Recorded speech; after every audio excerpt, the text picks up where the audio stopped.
بسم اللہ الرحمن الرحیم۔ ناظرین کرام، پچھلے 5 سال سے لاہوری گروپ مسئلہ فدق میں ڈاکٹر خطائی صاحب کی سیدہ زہرا پاک کی بارگاہ میں ہرزہ سرائی کے دفاع میں ایڑی چوٹی کا زور لگا چکا، مگر ناکام رہا۔ جس شخص نے بھی، جس بزرگ نے بھی، جس علمی شخصیت نے بھی ان کی اصلاح کی کوشش کی، انہوں نے اس کو روافظ کے گروہ میں شامل کیا اور اس پر رافضی ہونے کا فتویٰ لگا دیا۔ بتوفیق اللہ تعالی ہم روز اول سے یہ دعویٰ کر رہے تھے کہ سیدہ پاک کا فدق کا مطالبہ کرنا قرآن کے عموم سے استدلال تھا، جو بالکل درست اور صواب تھا۔ اب الحمدللہ اس حرمت بطول کتاب کی برکت سمجھیں یا پھر 30 دسمبر کے مناظرہ میں ذلت و رسوائی کی شکست کا اثر سمجھیں، یا قبلہ سید حبیب الحق شاہ صاحب کی کاوش کی کرامت سمجھیں، بالآخر لاہوری گروپ کو اتنا مسئلہ سمجھ آ گیا کہ سیدہ کا عمل قرآن کے عموم کے مطابق تھا اور خطا کا باعث نہیں تھا۔ ذرا اس پر آپ نعمانی صاحب کا یہ کلپ سماعت فرمائیں۔ ان سارے دلائل کے باوجود پھر بھی عمومی حالات میں ہم یہی کہیں گے کہ بغیر کسی کے اعتراض کا جواب دیتے ہوئے عام حالات میں مسئلہ فدق سمجھانا ہو تو یہ کہا جا سکتا ہے کہ سیدہ پاک رضی اللہ تعالیٰ عنہ نے قرآن کے حکم کے مطابق عمل کیا، اور ان کا قرآن کے حکم کے مطابق عمل کرنا کوئی خطا کا باعث نہیں تھا، اور ان کا قرآن کے حکم کے مطابق عمل کرنا کوئی خطا کا باعث نہیں تھا۔ جی ناظرین، آپ نے سنا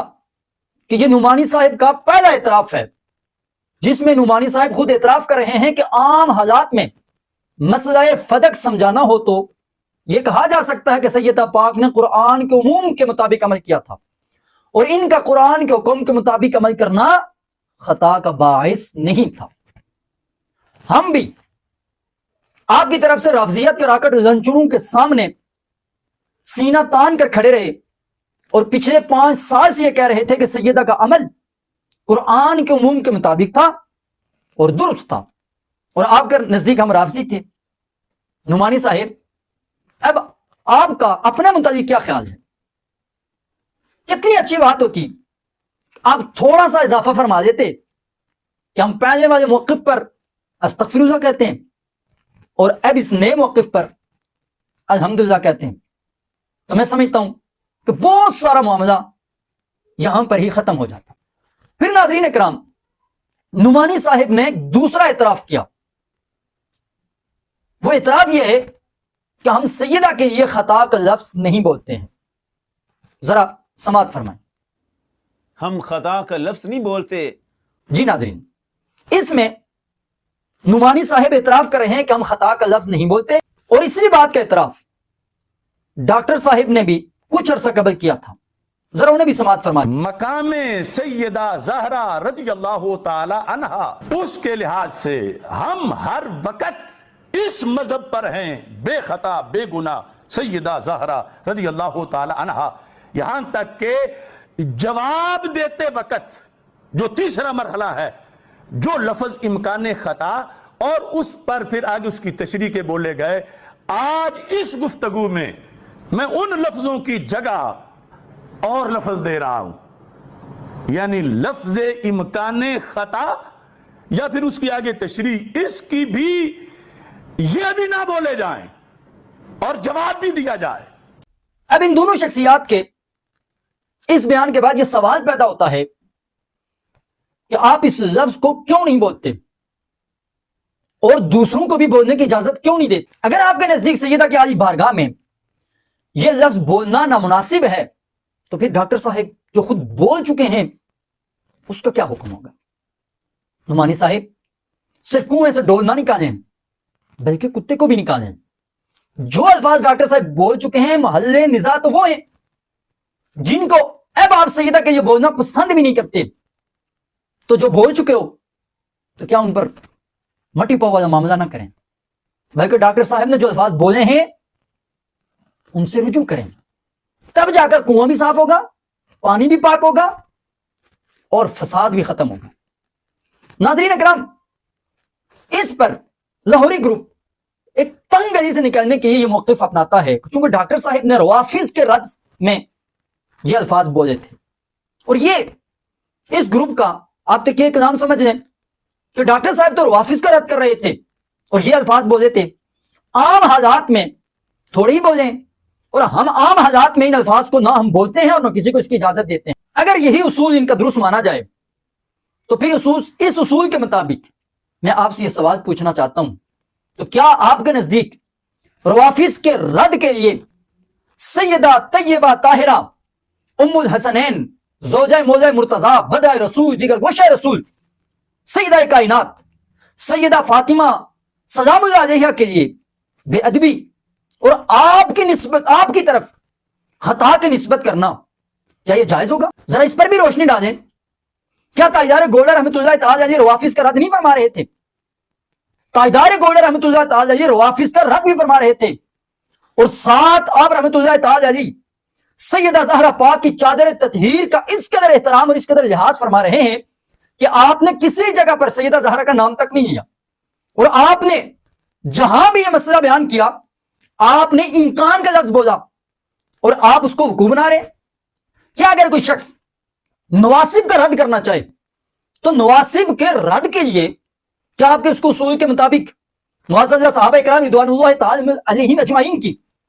بے ادبی, گستاخی یا ان نفوس قدسیہ کے خلاف ہرزہ سرائی کی اجازت ہوگی؟ اگر آپ کے اس اصول کو درست مان لیا جائے تو کیا قادیانیت کے رد کے لیے معاذ اللہ دیگر انبیاء کرام علیہم السلام کی بے ادبی اور گستاخی, کیا آپ اس کو جائز مانیں گے؟ ہرگز نہیں, آپ کسی صورت بھی اس کو جائز نہیں سمجھتے. تو کیا اپنے جب یہ معاملہ آیا, اپنے ڈاکٹر صاحب نے یہ کام کیا, ان کے لیے یہ معاملہ جائز کیوں سمجھ رہے ہیں؟ نعمانی صاحب, آپ تو عالم دین ہیں, یہ تو عام مسلمان بھی یہ جانتا ہے کہ کسی کے رد کے لیے کسی دوسری ہستی کی بے ادبی, ان کی طرف ہلکا جملہ بولنا, ان کی طرف حقیر جملے کی نسبت کرنا, یہ ہرگز جائز نہیں ہوگا. نعمانی صاحب, تو آپ ڈاکٹر صاحب کی استثناء کیوں دے رہے ہیں؟ شاید آپ کہیں کہ وہاں ڈاکٹر صاحب کی مراد نہیں تھی خطا بولنے کی, تو میں عرض کروں گا کہ صریح الفاظ میں حکم الفاظ پر لگتا ہے, نیت و مراد پر نہیں لگتا. ذرا اس معاملے میں بھی آپ اپنے مفتیان کرام سے رہنمائی دے دیں. پھر اس پر آپ کہیں گے کہ انہوں نے بعد میں خطائے اجتہادی سے اپنی مراد کو واضح کر دیا تھا. اگر آپ کی اس تعبیر کو درست مان لیا جائے تو پھر کیا سیدی اعلیٰ حضرت نے دیابنا کے جن اکابرین کے خلاف کفر کا فتویٰ دیا تھا, کیا وہ لوگ آج تک ان کی تعبیریں نہیں کر رہے ہیں؟ کیا وہ لوگ آج تک ان کو تسلیم کر رہے ہیں کہ ہم نے بے ادبی اور گستاخی کی ہے؟ جو حکم لگا تھا ان کے الفاظ پر لگا تھا. تو ہم بھی یہ کہتے ہیں کہ جو ڈاکٹر صاحب نے جس انداز میں, جس لہجے میں, جس طریقے سے سیدہ پاک کی بارگاہ میں جب مانگ رہی تھی, خطا پر تھی, جس طرح سے یہ بولے ہیں, یہ سیدہ زہرا پاک کی اس عالی بارگاہ کی شان کے خلاف ہے. اس کے بعد جو ڈاکٹر صاحب نے اپنی خطا کو بچانے کے لیے, اپنے آپ کو صاف کرنے کے لیے, اپنے آپ کو کلیئر کرنے کے لیے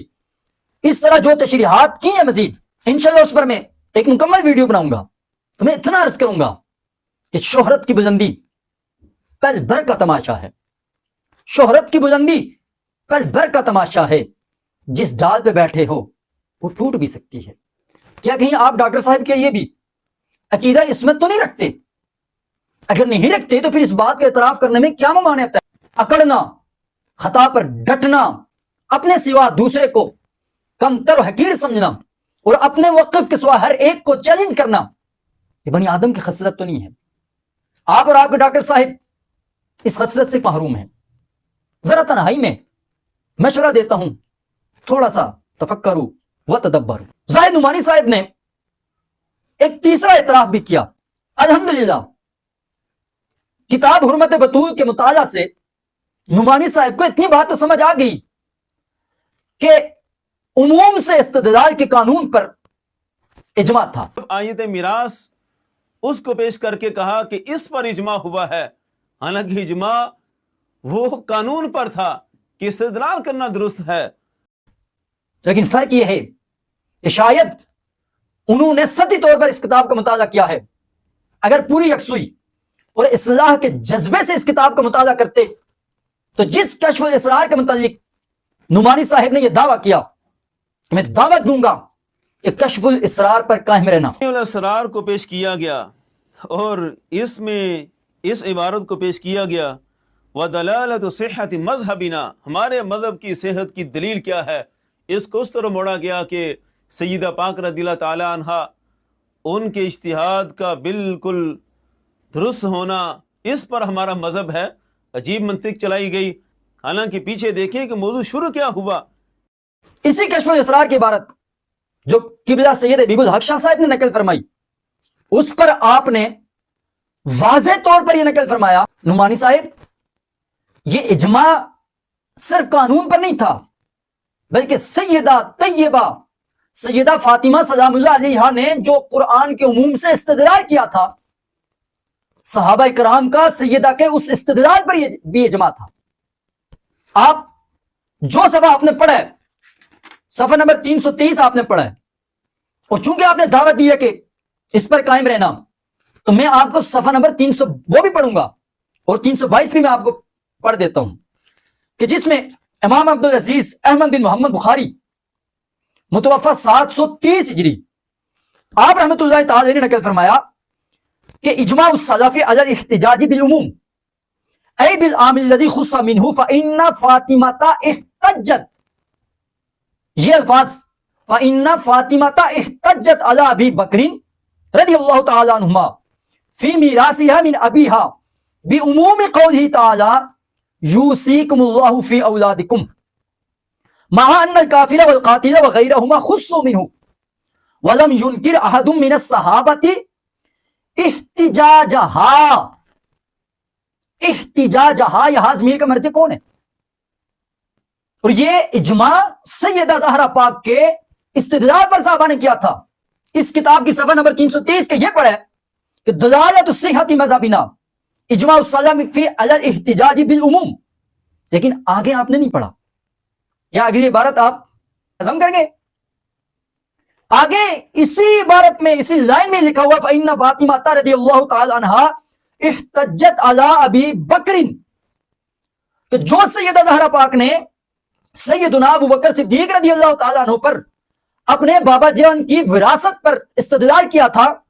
عمومی قول تعالی یوصیکم اللہ فی اولادکم، صحابہ تو اس پر اجماع منعقد کر رہے ہیں، آپ کہہ رہے ہیں کہ صرف اجماع قانون پر تھا۔ میں صرف اتنا ہی پڑھوں گا، اور مزید آپ نے صفحہ نمبر 326 کا حوالہ دیا، لیکن صفحہ نمبر 327 اگر آپ پڑھ لیتے اس پر بھی یہ عبارت موجود ہے، اور کئی ایک مقامات پر یہ بات موجود ہے کہ صحابہ کرام رضوان اللہ تعالی مجمعین نے صرف قانون پر نہیں، سیدہ زہرا پاک کے استدلال پر بھی اجماع منعقد کیا تھا۔ اور چونکہ آپ نے اپنے مدعا کو ثابت کرنے کے لیے یہ دعویٰ کیا کہ اصولیوں نے جو نقل فرمایا ہے وہ صرف قانون پر اجماع کو نقل فرمایا، لا حول ولا قوت الا باللہ، آپ جیسا شخص اس کی زبان سے یہ بات کہنا مناسب نہیں لگتا، اور آپ کو بہت ساری چیزوں کا پتہ بھی ہے، یا پھر انا پرستی آپ کے آڑے آ رہی ہے، یا پھر کچھ اور معاملہ ہے، کچھ نہ کچھ معاملہ ہے، ورنہ بات آپ کو پتا ہے، بات تو آپ سمجھ گئے ہوں گے۔ پھر آپ نے یہ کہا کہ اصولیوں نے یوصیکم اللہ فی اولادکم کے ساتھ ومن قتل مظلوما والسارق والسارقۃ کو بھی ذکر کیا، تو چونکہ شاہ صاحب نے یوصیکم اللہ کو ذکر کیا اور والسارق والسارقۃ اور ومن قتل مظلوما کو آپ نے ذکر ہی نہیں کیا، تو میں اتنا پوچھنا چاہتا ہوں کہ کیا سید حبیب الحق شاہ صاحب جو بات نقل کر رہے تھے، جو آپ کا مدعا تھا، وہ تو آیت میراث تھا، نہ تو والسارق والسارقۃ سے آپ استدلال کر رہے تھے، نہ ومن قتل مظلوما سے آپ استدلال کر رہے تھے۔ اگر وہی چیزیں نقل کر دی جاتی تو پھر آپ نے یہ ڈنڈورا پیٹنا تھا کہ کتاب کے حجم بڑھانے کے لیے بے جا اوازجات اور بے جا باتیں ذکر کر دی ہیں، اور اپنے مقصد کی جو آپ کا مدعا تھا جو دعویٰ تھا اس پر جو آپ نے دلائل نقل فرمائے ہیں، آپ مجھے کسی مقام پر یہ ثابت کر کے دکھا دیں کہ سید حبیب الحق شاہ صاحب نے اس پوری تصنیف میں کسی اصولی کا قول لیتے ہوئے اپنے مقصد کی بات نقل کر دی ہے، اور جو اس کے ساتھ جڑی ہوئی بات تھی، درمیان میں جو بات تھی، کیا انہوں نے وہ کاٹ دی ہے، اس کا انکار کیا ہے؟ اور یہ جو آپ نے کہا کہ صفحہ نمبر 326 پر درمیان میں یہ چیز آ گئی تھی، تو شاہ صاحب کو